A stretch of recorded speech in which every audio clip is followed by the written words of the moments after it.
அவருக்கு முந்தி எத்தனையோ கோடிக்கணக்கான ஆண்டுகள் ஓடி போயிடுச்சு. அந்த மக்களுக்கு எந்த மார்க்கம் வழிகாட்டும்?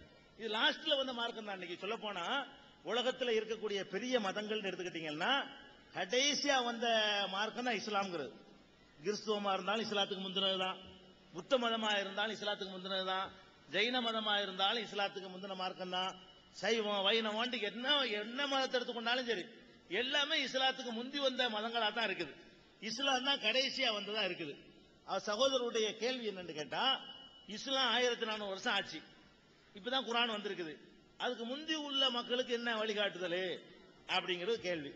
இஸ்லாமிய நம்பிக்கை பிரகாரம் இஸ்லாம்ங்கிறது நபிகள் நாயகம் கொண்டு வந்த மார்க்கம் இல்லை. அது நல்லா விளங்கிக்கணும். முதலாக கடவுள் ஒரு ஜோடியை படைச்சார் என்று நான் ஆரம்பத்தில் சொன்னேன். ஒரு ஆம்பளையும் ஒரு பொம்பளையும் படைச்சார். அந்த ஒரு ஆம்பளையும் பொம்பளையும் சேர்ந்து கடவுளை வணங்குவதற்காக வேண்டி கட்டின பள்ளிவாசலை தான் நாங்க காபான்னு சொல்றோம். இன்னைக்கு காபா ஆலயம்னு சொல்றாங்களா, மக்காவில் இருக்குதே, அதான் உலகத்திலேயே முதலாக கடவுளை வணங்குவதற்காக கட்டப்பட்ட ஆலயம். அந்த ரெண்டு பேருமே இந்த ஒரு கடவுள் கொள்கையை இஸ்லாம் இப்ப என்ன சொல்லுதோ அந்த கொள்கையை தான் உலகத்தில் கடைபிடிச்சாங்க. முதல் மனிதரை அதுக்கு பிந்தி வந்தவங்க ஆயிரக்கணக்கான இறை தூதர்கள் உலகத்துக்கு வந்திருக்கிறாங்க. நபிகள் நாயகம் மாதிரியே அவர்களுக்கு முன்னாடி இயேசுநாதர் வந்திருக்கிறார். அவருக்கு கிறிஸ்தவர்களுக்கு எங்களுக்கு என்ன வித்தியாசம்னா, அவரை கடவுளுடைய மகன் என்று சொல்லுவாங்க. அவங்க முஸ்லீம்கள் நாங்க ஒத்துக்கிற மாட்டோம், கடவுளுக்கு மகன் கிடையாது, கடவுளுடைய தூதர் என்று சொல்லுவோம். நபிகள் நாயகம் மாதிரியே இயேசுநாதரும் கடவுள் ஒருவர் சொன்ன தூதர். இயேசு வந்திருக்கிறார். மோசே என்று சொல்லுவாங்க, மூசா அவர் வந்திருக்கிறார். சாலமோன் என்று சொல்வார்கள், சுலைமான் அவர் வந்திருக்கிறார். தாவீது என்று சொல்வார்கள், நாங்க தாவூதுன்னு சொல்லுவோம், அவர் வந்திருக்கிறார். ஆபிரகாம் சொல்லுவாங்க, இப்ராஹிம் நாங்க சொல்லுவோம், அவர் வந்திருக்கிறார். இஸ்மாயில் அவர் வந்திருக்கிறார். நூஹுன்னு சொல்லுவாங்க, நோவான்னு சொல்லுவாங்க, அவர் இதுக்கு முந்தி வந்திருக்கிறாரு. ஜோசப்னு சொல்லுவாங்க, நாங்க யூசுப்னு சொல்லுவோம், அவர் இதுக்கு முன்னாடி வந்திருக்கிறாரு. இப்படி ஏராளமான நல்ல மனிதர்கள் ஒவ்வொரு காலகட்டத்திலும் வந்து இந்த ஒரு கடவுள் கொள்கை சொன்னார்கள்.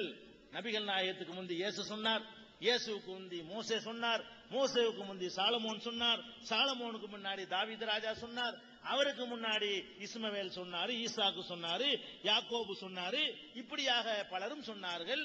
அதன் கடைசியாக வந்தவர் தான் நபிகள் நாயகம். அப்படித்தான் நாங்க நம்புறோம்.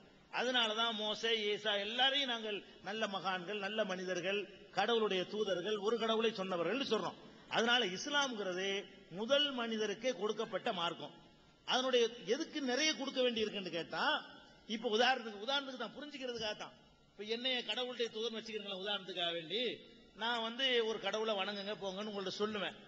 நீங்க எல்லாம் கேட்டீங்கன்னு வைங்க, கேட்ட பிறகு உங்க புள்ள குட்டிங்க இருக்காங்கல்ல, அவங்க என்ன பண்ணுவாங்க, என்னைய கடவுள் ஆக்கி விடுவாங்க.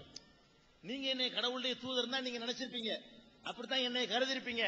நான் மண்டையை போட்ட உடனே நீங்களும் மண்டையை போட்ட உடனே உங்க பிள்ளைங்க என்ன செய்ய தெரியுமா, என்னைய கடவுள் மாதிரி நினைக்க ஆரம்பிச்சிடும். அவர் பெரிய கடவுள்பா, அவரை தான் கும்பிடணும், அவர்கிட்ட தான் கேட்கணும் அப்படிங்கிற மாதிரி வந்துடும். வந்த உடனே இன்னொருத்தர் வர வேண்டியிருக்கு. இப்ப என்னைய கடவுளாக்குனவன இன்னொருத்தரை நியமிச்சு இவங்க என்ன மனுஷன கடவுளுங்கிறாங்க, நீ போய் ஒழுங்கா சொல்லு, அவரையும் கடவுளுண்டாங்க. இப்படி நம்ம பார்த்தோமா புத்தர் கடவுளே இல்லைன்றார், அவரை கடவுளாக்கிட்டாங்க. நம்ம பார்த்தோமா இல்லையா? புத்தர் அன்பே சிவம்.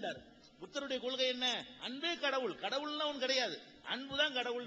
அவர் கடவுள் ஆயிட்டார். அவர் பல்லுக்கே கோயில் இருக்கு சிலோன்ல கண்டியில, அவர் பல்லுக்கு கோயில் இருக்குன்னா அவர் கடவுள் ஆயிட்டார் அர்த்தமா? அண்ணாதுரை யாரு கடவுள் இல்லைன்னு சொன்னவர் தானே. கடைசி நேரத்தில் ஒன்றேக்குள்ள ஒருவனை மாறிக்கிட்டாரு.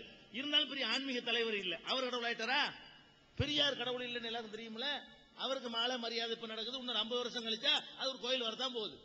பெரியார கடவுளாக்கி அவர் பெரிய ஆன்மீக தலைவர் மாதிரி ஆக்கி தாடிகள்லாம் கரெக்டா வச்சிருக்காரா? அவர் சாமியார் மாதிரி சித்தரிச்சு வள்ளுவர ஐயன் திருவள்ளுவர் ஆயிட்டார்ல.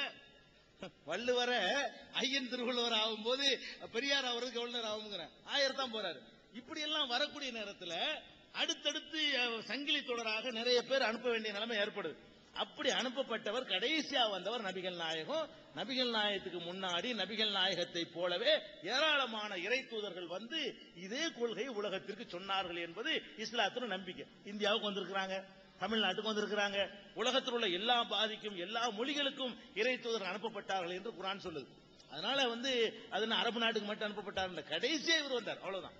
அடுத்தது